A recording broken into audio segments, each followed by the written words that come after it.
pleasant day to each and everyone. My name is Samsia S. Saligidan and I am the first discussant coming from day group 7. And the given topic to me is all about the chapter 14, which is the trends and issues in teaching learners with difficulty remembering and focusing, and as well as the chapter 15, which are the types, characteristics, and identification of learners with difficulty with self-care. In chapter 14, it provides information on the prevalence of learning disabilities and ADHD at the Philippines, which are among the common disabilities of learners with difficulty remembering and focusing in the country. In here, it discusses the trends and issues in teaching learners who have difficulty remembering and focusing, particularly those with learning disabilities and attention deficit hyperactivity disorder or ADHD in the Philippines. It also highlights the prevalence of these conditions among Filipino learners and emphasizes the importance of inclusive education in supporting their academic success. The chapter also explains that effective teaching for these learners goes beyond classroom instruction and also required strong school support services such as guidance, counseling, accommodation, and specialized interventions. It also presents research showing how these support services positively affect college students with learning disabilities and ADHD by improving their learning experiences and academic performance. So, overall, the chapter aims to help future educators plan appropriately instructional action and also provide responsive support that meets the unique needs of learners with difficulty remembering and focusing. So, prevalence of learning disabilities and ADHD in the Philippines. So, learning disabilities and ADHD are common among students and inclusive education in the Philippines. So, many students here in the Philippines or many students in school have difficulty learning, remembering lessons, paying attention, or even staying focused in class, because there are an estimated 1,458,499 cases of learning disabilities in the country. So this means that many people here in the Philippines struggled with skills like reading, like writing, understanding, or even solving math problems. There are also an estimated 1,046,314 cases of ADHD in the Philippines. So, many learners easily get distracted, become very active, and or even find it hard to concentrate because of ADHD. So, because many learners are affected, these teachers needs effective strategies and techniques for inclusive education. So, now teachers should use simple and helpful teaching methods so that these learners can understand lesson better and also join classroom activities. And also, support services are also important to provide holistic and effective learning experiences for these learners. So, aside from teaching, learners also need extra help like counseling, guidance, and special programs to help them succeed in school and also in their daily life. So, support services for students with learning disabilities and ADHD. So, aside from providing learners with disabilities proper techniques, strategies, and inclusive education, support services are crucial as well for the success of the program, because support services help students with learning disabilities and also ADHD do better in school and daily life. These services give extra help in subject like reading, writing, math, and also in skills like managing time and also taking exams. So students also get counseling to help them handle their stress, control their emotions, and improve behavior. So they are also taught healthy habits such as proper sleep and nutrition. In addition, school helps students learn how to study, take notes, and also organize their schoolwork with continuous guidance and support. And according to DuPaul et al. 2017, that these support services improve both students' academic performance and overall well-being. And very few studies have focused on how effective support services are for college students with learning disabilities and ADHD. Because of this gap, DuPaul et al. 2017 conducted a study to examine how different support services affect students' academic performance. So, in here, the study focused on three types of help, which are the tutoring, coaching, and academic advising. These are the different ways school supports students so they can do better in their studies. The first one is tutoring.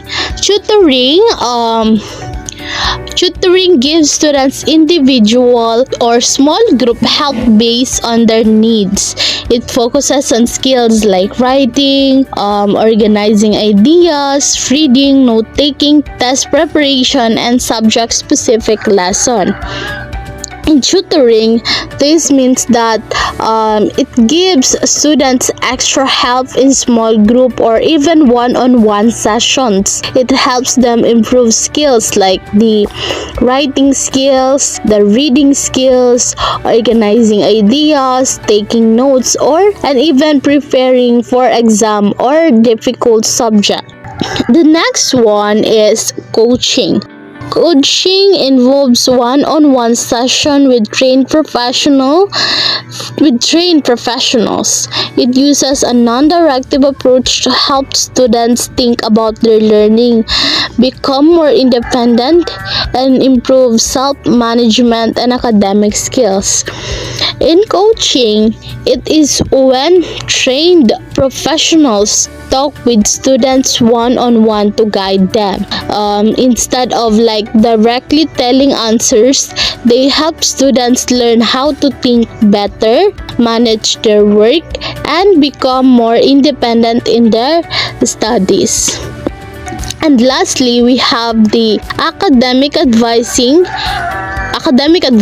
So it includes weekly meetings where students review their progress, set goals, and plan improvement. So advisors also help students access other support services, communicate with teachers, and monitor student performance.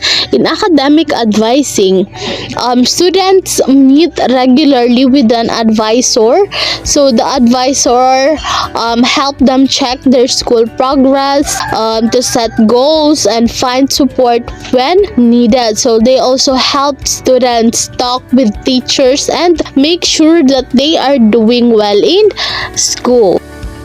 So the study by DuPaul 2017 examined whether support services such as tutoring, coaching, and academic advising can help college students with learning disabilities and ADHD improve their academic performance. So, the researchers also look at how often students use these services over a 5-year period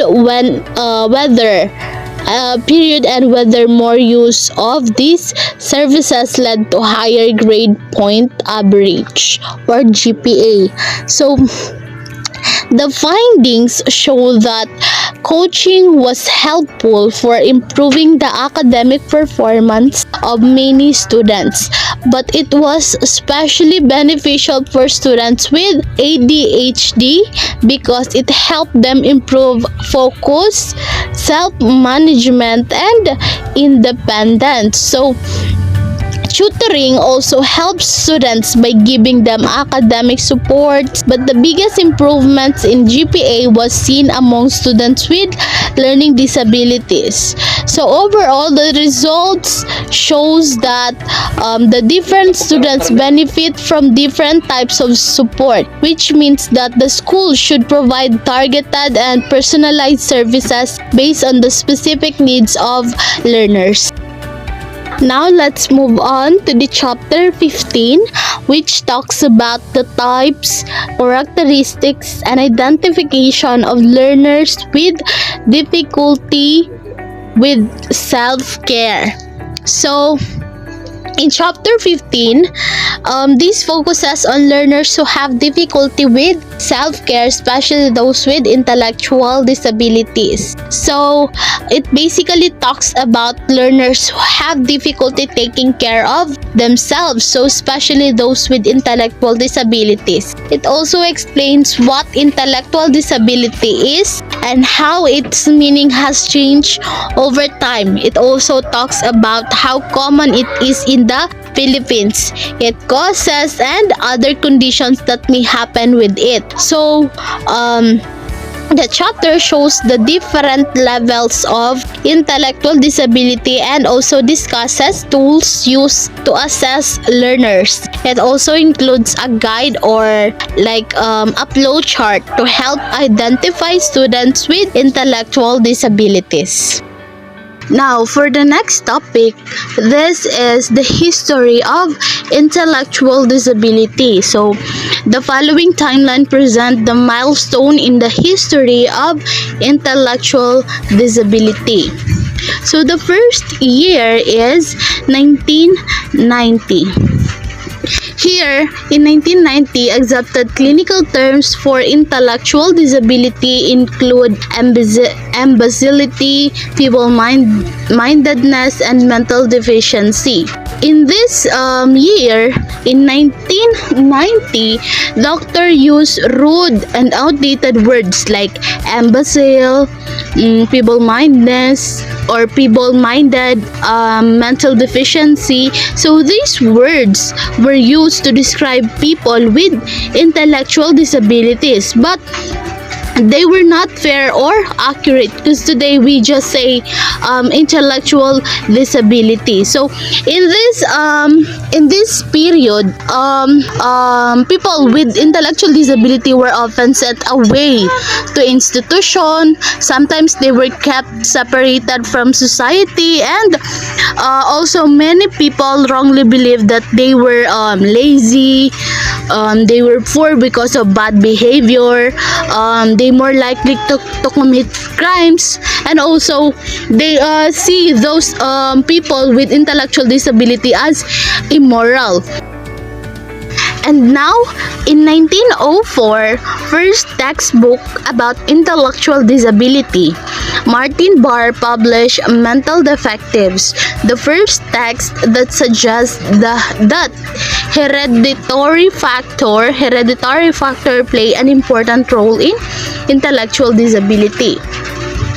In this year, a doctor named Martin Barr wrote the first major book about intellectual disability called Mental Defectives.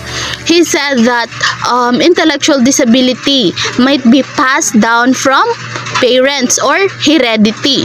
This was one of the first scientific attempts to explain it, but he ignored other causes like illness, poverty, or lack of education. Also, science about genetics was still not developed in this period. And in 1907, involuntary sterilization law, Indiana becomes the first state to pass a sterilization law for people with intellectual disability held in state institution. In 1907, Indiana became the first place to pass a law allowing forced sterilization. Sterilization means stopping someone from having children. So this law allowed doctors to perform surgery on people with intellectual disability. They do it without their permission. So why they did this? Because people believe that we should stop disabled people from having children. And also sabi din is that this was part of a belief called eugenics, which was unfair and harmful. And now in 1912, this is the rise of eugenics.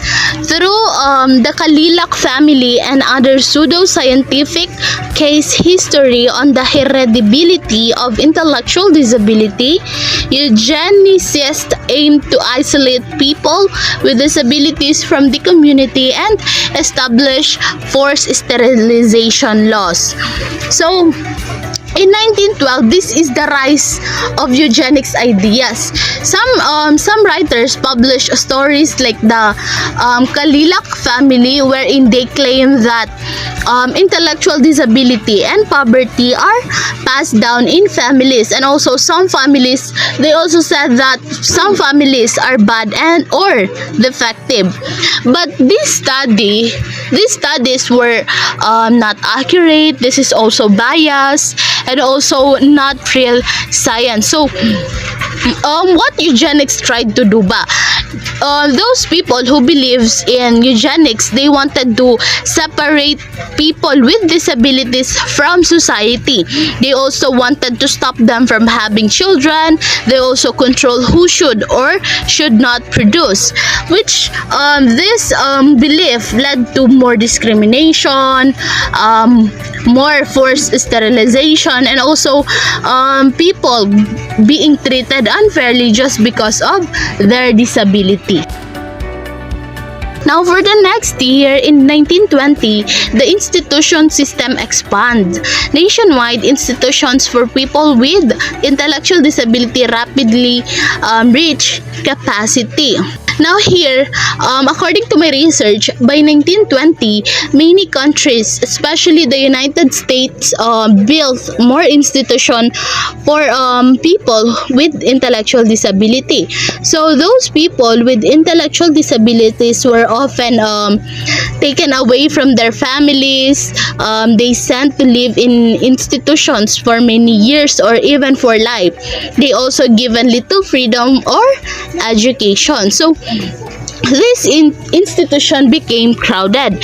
So it became crowded at that time because society believed that people with intellectual disabilities should be separated from the community, and also they believe that pinaniniwalaan nila na institution is the best solution. So because of this belief, more people were sent to these facilities, and also because of that, institution quickly became overcrowded. So of course the problem arises also. Many institutions had poor living conditions. They also have they do not have enough staff. They also lack of medical care and education, and sometimes they abuse and neglect in some places. So instead of helping people live better lives, many institutions isolated them from society. And now in 1933, American Association for the Study of the Feeble-Minded changes its name to the American Association on Mental Deficiency.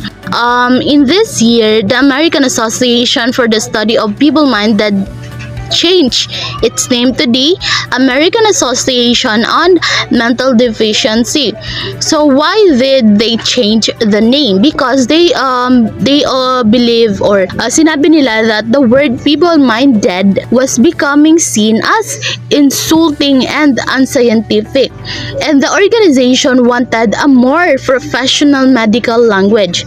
So it is very important that the change is very important because this change shows that people were beginning to rethink all their terms, and also the study of intellectual disability was becoming more organized. However, according to my research, that even though the name is changed, many unfair attitudes towards people with disabilities still continued in this period of time. And in 1935, the rises of state-sanctioned sterilization effort reached their peak during the Great Depression. By 1937, a reported 27,869 people with intellectual disability have been forcibly sterilized.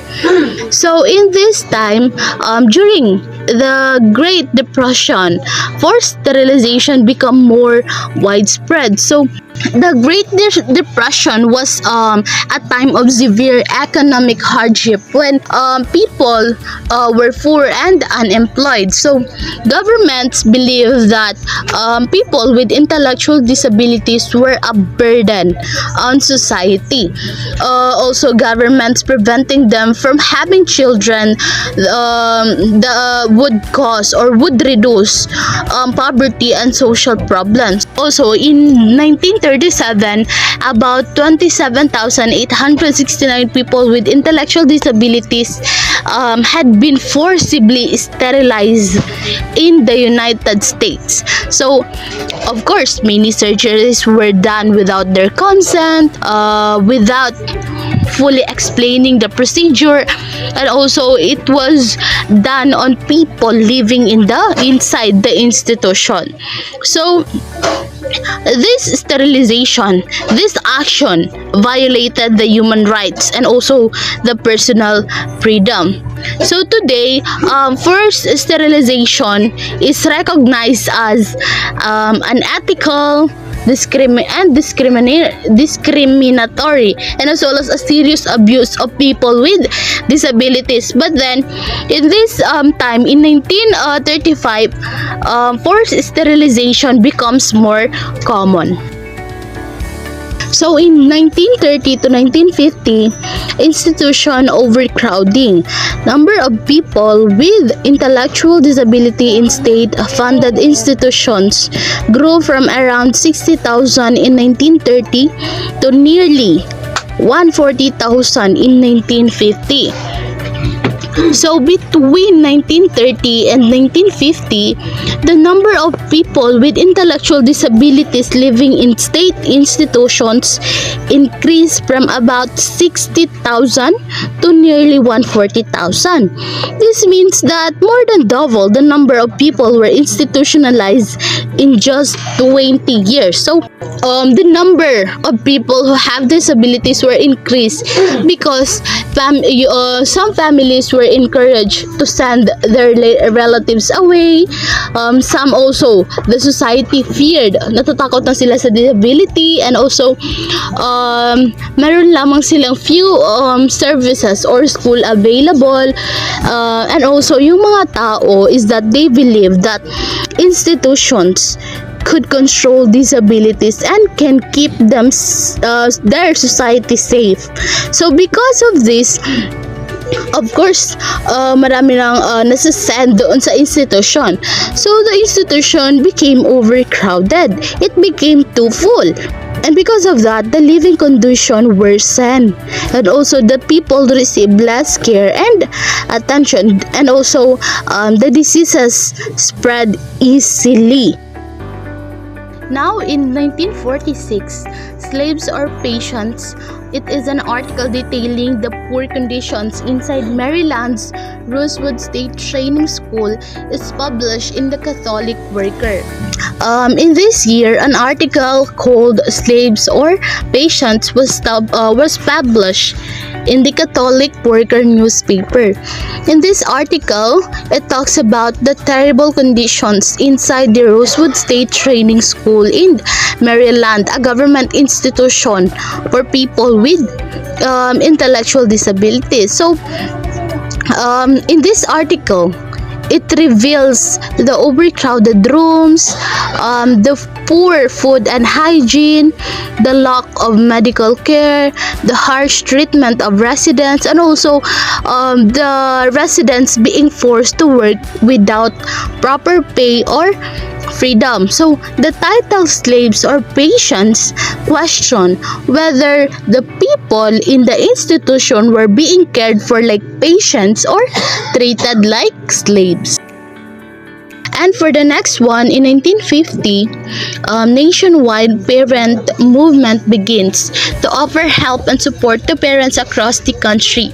Representatives from the 23 parent group form the National Association of Parents and Friends of Mentally Retarded Children, now known as the ARC of the United States. So, in 1950, parents from 23 groups across the United States joined together to create the National Association of Parents and Friends of Mentally Retarded Children. So, this organization is now called as the ARC of United States. So, why does parents organize this association? Because at that time, families receive very little support, and also children with intellectual disabilities were often rejected from school, and parents were told to place their child in institution. So because of that, they worked together to establish an association. And also because of that, parents disagreed with these ideas, and also wherein yung mga parents doon, they wanted a better education, medical services, community supports, and also they wanted that people would also respect their children. Which is why parents began to speak public about disability.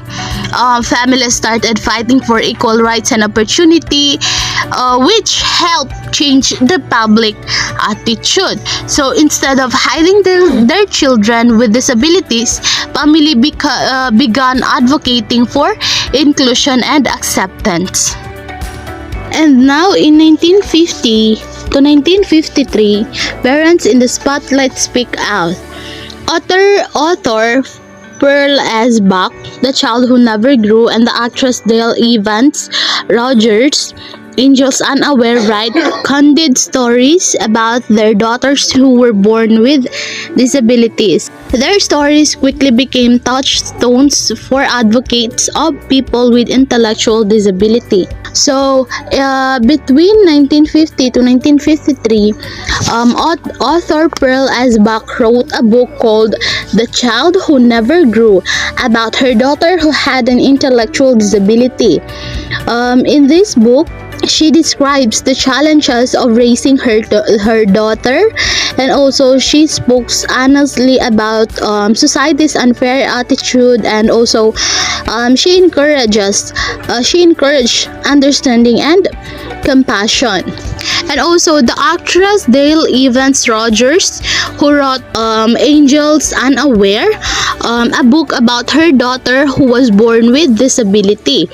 So she explained there the emotional struggles family face, and also the love and value of children with disability, and also the need for society to show acceptance. So This was very important because at that time, many families felt ashamed or isolated, and also they rarely talked openly about disability. So these famous women help reduce stigma. They also encourage parents to speak up, and also they inspire disability advocacy movement. So because of their stories, it helped people see individuals with disabilities as human beings deserving love, care, and respect. Now, for the 1958, in this year, landmark law of President Dwight Eisenhower passes PL 85-926, the first federal legislation established to provide funds for university training programs in the field of special education. So, in 1958, U.S. President Dwight D. Eisenhower signed a law called Public Law, or PL 85-926. So, this was the first major federal law that provided money for university training, for teacher preparation in special education, and also it provides money for research about disabilities. So, before this law, there were very few trained special education teachers, and also schools often did not know how to support children with disability. So through this law, it improves teacher training, it increased the knowledge about intellectual disability. It also expands special education services. So this law became an important step toward a better education opportunities, toward professional special education programs, and also future disability rights law. So it showed that the government was beginning to recognize the educational needs of people with disability in this year. And in 1959, the American Association on Mental Deficiencies 1959 manual uses the term mentally retarded in place of mentally deficient. So, in this time, the American Association on Mental Deficiency changed the term from mentally deficient to mentally retarded. So, at that time, professionals believed that the new term sounded more medical, more respectful, and more scientific. So, earlier, words like feeble-minded, imbecile, mental defective had become insulting and offensive, which is why the organization wanted language that seemed less harmful. So, over time, the term mentally retarded also became offensive because people use it to insult or bully others. It also creates negative stereotypes. So, today, the accepted and respectful term is intellectual disability. In 1960, President's Panel on Mental Retardation established. President John F. Kennedy launches a panel to move the U.S. away from the institutionalization and towards community-based support system. So, in this year, U.S. President John F. Kennedy created the President's Panel on Mental Retardation. So this association, the goal of it is to study the needs of people with intellectual disabilities, and also to improve services and support. Bakit pa pinag-aaralan ni President Kennedy, or why does Kennedy cared about this issue? It is because President Kennedy's sister, Rosemary Kennedy, yung kapatid niyang si Rosemary Kennedy, had an intellectual disability. So because of his family experience, Kennedy became more aware of the challenges, the poor treatment in institution, and also the need for better services. So the panel suggested that the community-based program instead of a large institution. He also suggested better education and healthcare, and as well as research and early intervention. So this really marked a major change in thinking, because before people with disabilities were hidden away in institution, and then through implementing this, they believe that people should live and participate in the community. So it really helped start the movement toward inclusion and also community support. Now, in 1967, institution census picks with 194,650 people with intellectual disability living in state-run institution. So, in 1967, about 194,650 people with intellectual disabilities were living in state-run institution in the United States. So, this was the highest number ever recorded. So, why does so many people were institutionalized? Kasi, in 1967, families were often pressured na isend yung relatives nila away, or isend yung relatives nila inside the institution, and also the society believed that institutions were safer and more effective. So which is why some children were institutionalized at a very young age. So because of that, many institutions were extremely overcrowded, understaffed, unsanitary, lacking proper education and care. So those residents inside the institution often experience isolation from family, abuse or neglect, and also loss of freedom and independence. So this pic shows that the failure of institutional system. Kasi after this period, a lot of people began demanding for community living, for human rights protections, for better treatment and educations. And this eventually led to decline of large institutions. Now, in 1967, institution census picks with 194,650 people with intellectual disability living in state-run institution.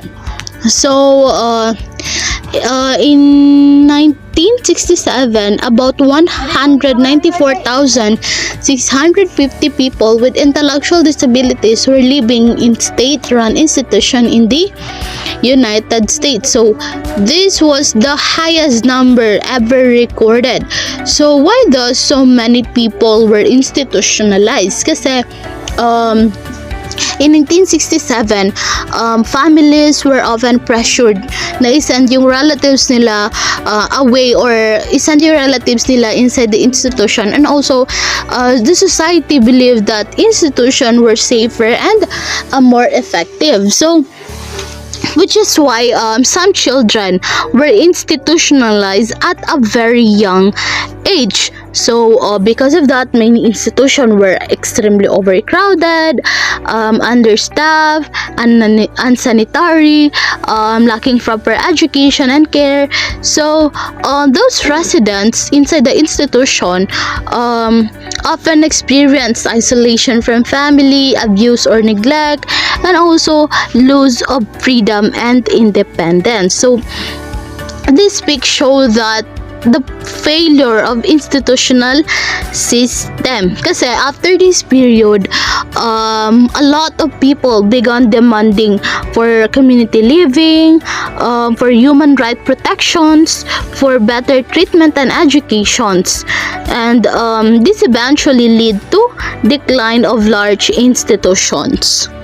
Now, in 1968, the first National Special Olympics Games are held in Chicago with athletes from 25 states and Canada. So, in 1968, the first Special Olympics Games were held in Chicago. So, athletes from 25 US states and also from Canada.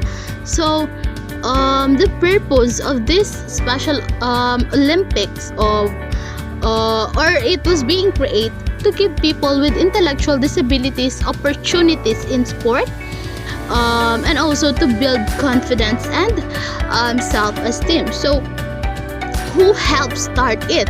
So, the movement was strongly supported by Eunice Kennedy Shriver, which she believes that people with intellectual disabilities had talents and abilities also, and also deserve equal opportunities and should be included in society. And in 1971, landmark court case Pennsylvania Association for Retarded Children versus Commonwealth of Pennsylvania supports the right of all children with intellectual disabilities to a public education. In 1971, an important legal case called Pennsylvania Association for Retarded Children versus Commonwealth of Pennsylvania helped protect the educational rights of children with intellectual disabilities. So, before this case, of course, many schools refused to accept children with disabilities, and also some children were denied education completely. So, the court said that children with intellectual disabilities have the right to a public education, and also states cannot deny education because of disability. And for the 1972 Willowbrook Exposed, journalist Geraldo Rivera airs a series of investigative reports about the horrific conditions at Long Island's Willowbrook State School. The story sparked outrage and action. In this year, journalist Geraldo Rivera released shocking television reports about condition inside Willowbrook State School. So, Willowbrook State School is a large institution for people with intellectual disabilities. So, what Rivera discovered inside that institution is that she reported her report showed a severe overcrowding, dirty and unsafe conditions, lack of medical care, abuse and neglect. So, of course, because of that, some residents slept on the floors, received little attentions or treatment. They also live in extremely unhealthy environment. And because he discovered those and exposed this thing, so the report shocked the public because many people had never seen those reality inside institutions, how badly people with disabilities were treated. So because of that, people became angry and demanded change. And now in 1975, separate is never equal. President Gerald Ford signs into law the Education for All Handicapped Children Act, or PL 94-142, compelling schools to provide full educational opportunities to all children with disability. In 1975, President Gerald Ford signed Education for All Handicapped Children Act, also called PL 94-142. And today, this law is also known as Individuals with Disabilities Education Act, or IDEA. So, the law said school must provide free public education to children with disabilities. It should also create special education services when needed and also include students with disabilities in school programs. So the law introduced the major rights such as the equal access to education, the individualized education plans or the IEPs, and as well as the learning in the least restrictive environments, which means that students should learn with other children as much as possible. And in 1979, Community Inclusion, the Center on Human Policy at Syracuse University issues the Community Imperative, a declaration affirming the right of all people with disability to live in and be part of a community. So in this year, the Center on Human Policy at Syracuse University released a declaration called the Community Imperative, which declared, or which the statement argued that people with disabilities should not be isolated in institutions, and also everyone has the right to live in a real community. And this movement, called the Community Imperative, supports living in neighborhood instead of institutions, going to school and work in the community, having friends and social relationship, and being treated with dignity and respect. In 1981, Bill Opens Eye, a TV movie about Bill Proctor, a man with intellectual disability who ran a popular coffee shop at the University of Iowa, advances the idea that people with intellectual disability can be productive, valued members of a community. In this year, a television movie called Bill told a real-life story of Bill Proctor, wherein Bill Proctor was a man with an intellectual disability who worked at a coffee shop at the University of Iowa, became well-known and respected in his community, and also built friendship and lived more independently. So before this time, many people wrongly believed that individuals with intellectual disabilities could not work, could not contribute to society, and also needed to live in institution. So through this movie, it showed the opposite. Bill was hardworking, friendly, and capable. He